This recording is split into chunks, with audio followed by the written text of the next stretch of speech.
Tenemos una esfera A conectada a través de una cuerda a un pivote O fijo. Esta cuerda tiene una longitud L y entonces lo que vamos a hacer es vamos a impulsar esta pelota A con una velocidad V0 hacia abajo y entonces va a moverse en círculo hasta llegar al punto B. Hay que calcular la mínima velocidad con la que tengo que empujar a A hacia abajo para que la esfera llegue al punto B. ¿Sí? El inciso A es cuando este segmento AO es una cuerda y el inciso B es cuando se trata de una varilla delgada de masa despreciable. Bueno, ¿cuál es la diferencia? Bueno, la diferencia es que si el elemento AO es una cuerda, puede tomar tensiones pero no compresiones, ¿sí? Entonces nunca puede estar a compresión porque es una cuerda. Vamos a analizar las fuerzas en la pelota en cualquier instante θ, cuando está a un ángulo θ. Y las fuerzas que existen, que actúan sobre esta pelota, sobre esta esfera, son la tensión T de la cuerda, el peso mg de la esfera y ya. Entonces, si nosotros nos fijamos aquí, podemos obtener, si hacemos suma de fuerzas en la dirección normal o radial, tendríamos la fuerza T menos la componente en esa misma dirección, en la dirección radial, del peso mg, que sería mg por el seno de θ. ¿Sí? Entonces T menos el seno de θ nos daría la suma de fuerzas que actúan radialmente. Bueno, esa suma de fuerzas tiene que ser igual a la masa por la aceleración, ¿sí? Que sería igual a la masa por la aceleración normal. Aquí no, como estamos haciendo un análisis energético, aquí no vamos a utilizar la fuerza inercial, ¿sí? Recordemos que cuando estamos haciendo el análisis dinámico a través de los conceptos cinemáticos, lo que hacíamos era sustituíamos la aceleración por la masa por una fuerza equivalente inercial en sentido opuesto al movimiento para manejar todo como si fuera un problema estático. Aquí no, aquí sí estamos manejando el problema dinámico porque vamos a calcular energías cinéticas, etc. Por lo tanto, sí aplica el que la fuerza total debe de ser igual a la masa por la aceleración. La fuerza total radial es T menos mg por el seno de θ y eso tiene que ser igual a la masa por la aceleración normal, ¿sí? El sentido positivo de las fuerzas debe de ser en la misma dirección que la aceleración normal, que es hacia adentro, digamos, hacia el centro de rotación. La aceleración normal sabemos que es la velocidad tangencial al cuadrado dividido entre el radio de curvatura, que en este caso sería la velocidad al cuadrado entre L, que es el radio de curvatura, que es la longitud de la cuerda, y la velocidad mínima en el punto, digamos, tenemos que calcular en el punto B cuál debería de ser la velocidad mínima en dicho punto B para que la cuerda no tenga compresión, es decir, para que la cuerda en el límite su tensión sea cero, porque no puede haber una tensión negativa en una cuerda. Entonces, cuando θ vale 270 grados, quiero calcular cuánto vale la velocidad en B tal que la tensión de la cuerda sea cero, que es el caso límite. Digamos, para entender un poquito más esto, si la velocidad es muy grande en este punto, vamos a tener una fuerza centrípeta y es decir, y entonces ¿cómo se llama? Y la cuerda va a estar en tensión. En el caso extremo, si la velocidad es muy bajita, pues la pelotita va a tender a caerse. ¿De acuerdo? Va a tender porque la cuerda no puede soportar compresión. Entonces el caso límite, el caso extremo, el caso que nos define cuál es la velocidad mínima a la que tengo que lanzar la bola es cuando la velocidad en B sea tal que la aceleración normal sea cero. O la tensión más bien sea cero. Bueno, sabemos que la tensión, digamos, en la fórmula que acabamos de obtener de la suma de fuerzas igual a la masa por aceleración, para el caso que estamos estudiando, la tensión debe de ser cero. Teta habíamos visto que es 270. Y la velocidad en este punto es la velocidad en v, ¿sí? Es la velocidad en v que necesito para que la tensión sea exactamente cero, cuando el ángulo son 270 grados. De ahí despejamos BB y nos queda el seno de 270 es menos 1, por lo tanto mg se va del otro lado, las m se cancelan, la L pasa del otro lado multiplicando y lo que nos queda es que BB es igual a la raíz cuadrada de G por L. Esa es la velocidad en V. Ahora vamos a hacer, entonces cuando la velocidad en V es raíz cuadrada de GL, en ese momento la tensión es cero. Si es mayor la velocidad, entonces va a haber una cierta tensión. Si es menor la velocidad, necesitaríamos una compresión y que no puede ser porque se está tratando de una cuerda. Vamos a ver cuál es el cambio de energía cinética desde el punto A hasta el punto B. Entonces el cambio de energía cinética sería la energía cinética en el punto B menos la energía cinética en el punto A. En el punto B sería 0.5 de la masa por la velocidad en V al cuadrado, que la acabamos de calcular. Y la energía cinética en el punto A es 0.5 de la masa por la velocidad inicial que estamos buscando al cuadrado. El trabajo realizado por las fuerzas va a ser, digamos, existen en cualquier instante de la esfera, vamos a tener dos fuerzas fundamentales. Uno, la fuerza T, que es radial, que siempre va a ser tangente normal al movimiento. Como siempre va a ser perpendicular al movimiento, la fuerza T en ningún punto, la tensión, va a generar trabajo. ¿De acuerdo? Porque el trabajo se genera a través de una fuerza multiplicado por el movimiento en la dirección de dicha fuerza.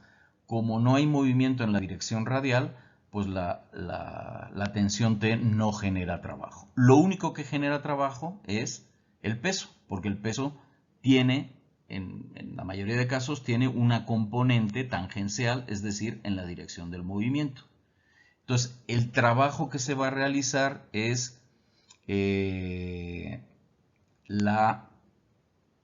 a final de cuentas, lo que vamos a tener es que lo que se mueve la partícula en la dirección de la fuerza, es decir, lo podemos ver como el trabajo que realiza la componente de la fuerza en la dirección del movimiento, pero entonces tendríamos que pasar por un proceso de integración porque esta componente va variando con θ.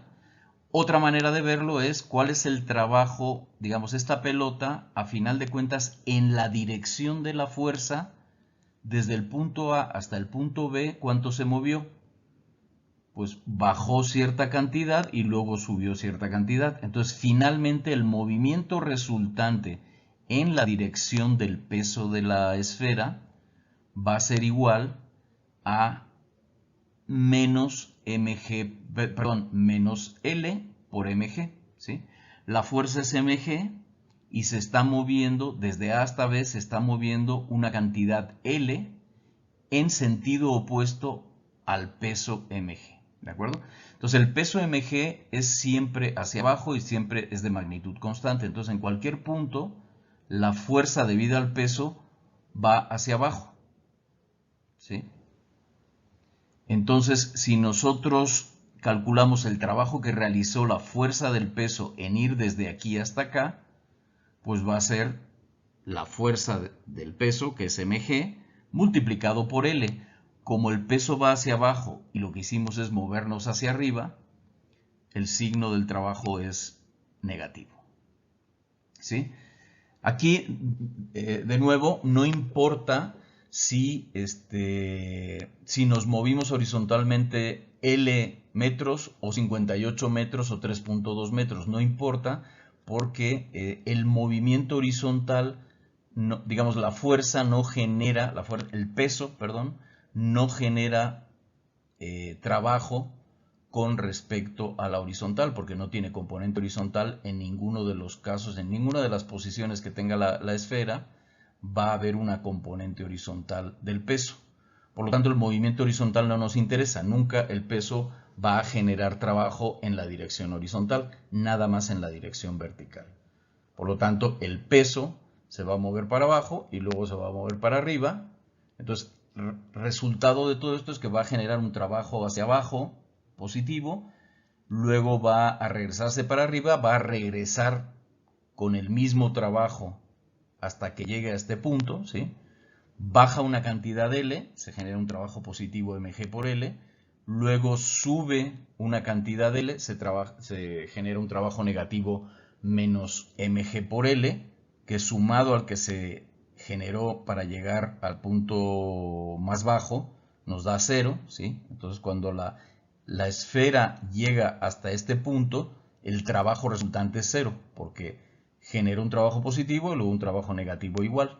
Entonces el trabajo resultante va a ser lo que fue la fuerza multiplicado por la distancia total recorrida vertical, que es L menos 0, es decir, la distancia entre A y B en términos verticales, ¿sí? Entonces este es el trabajo que se realiza para llegar de A a B. De nuevo, insisto, esto es debido a que el peso siempre es vertical y dirigido hacia abajo, y es el único entonces que genera este trabajo, pero en la dirección vertical. Recordemos que la tensión T, como nunca hay movimiento en la dirección radial, pues siempre genera trabajo 0. Bueno, el cambio en energía cinética, que lo calculamos aquí arriba, debe de ser igual al trabajo realizado por las fuerzas. Si metemos toda esta información en la misma ecuación, ¿sí? Tendríamos que aquí tendríamos 0.5 de m por vv al cuadrado es g por L, menos 0.5 de m por v0 al cuadrado, debe de ser igual, ¿sí? El cambio en la energía cinética debe ser igual a menos mgl. La m se elimina está en todos los lados de la igualdad, entonces podemos dividir todo entre m y despejamos v0 y nos da que v0 es igual a la raíz cuadrada de 3gl. ¿Esto qué quiere decir? Que cuando empujemos la pelota hacia abajo con una velocidad igual a raíz cuadrada de 3gl, la pelota va a girar y va a llegar a este punto con una velocidad tal que no existe ni tensión ni compresión en la cuerda. Ahora, ¿qué sucede si en lugar de una cuerda tenemos una varilla? Bueno, si tenemos una varilla quiere decir que sí podemos tener una fuerza de compresión cuando llegue al punto B, ¿sí? Entonces, realmente no va a haber problema con la fuerza axial, pero para que llegue al punto B, pues desde luego tenemos que, la condición límite es que llegue al punto B con una velocidad 0. Si tiene una velocidad más grande, pues se va a seguir. Si tiene una velocidad más pequeña, no va a alcanzar a llegar a B. Entonces tenemos que ver cuánto es la velocidad con la que tengo que empujar la pelota hasta abajo para llegar al punto B justito con una velocidad 0. El cambio en energía cinética sería la energía cinética en B menos la energía cinética en A. La energía cinética en B es 0 y la energía cinética en A es 0.5 de la masa por la velocidad v0 al cuadrado, la velocidad con la que tengo que empujar para llegar a una velocidad 0 en B. El trabajo realizado desde A hasta B, pues es el mismo, ¿sí? Es menos mgl, porque el trabajo realizado no depende de las características de la varilla, sino de las fuerzas que actúan sobre la esfera, que eran la radial, que habíamos visto que no genera trabajo, y la vertical, o sea, la fuerza de la gravedad, que vimos que nada más genera trabajo en dirección vertical, que es su dirección, y por lo tanto sería menos mg por la distancia que se mueve verticalmente, que es desde aquí hasta B, que es L. De nuevo, el cambio en energía cinética debe de ser igual al trabajo realizado.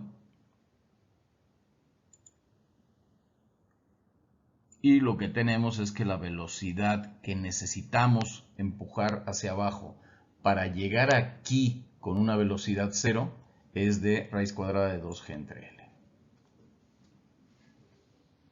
Fíjense que esta velocidad es menor a la que habíamos obtenido con la cuerda. ¿Qué quiere decir? Que cuando llegue aquí con velocidad 0, esta varilla va a estar a compresión. ¿Sí? Si quitáramos la varilla o de repente la sustituyéramos en ese momento por una cuerda, pues la pelotita se caería.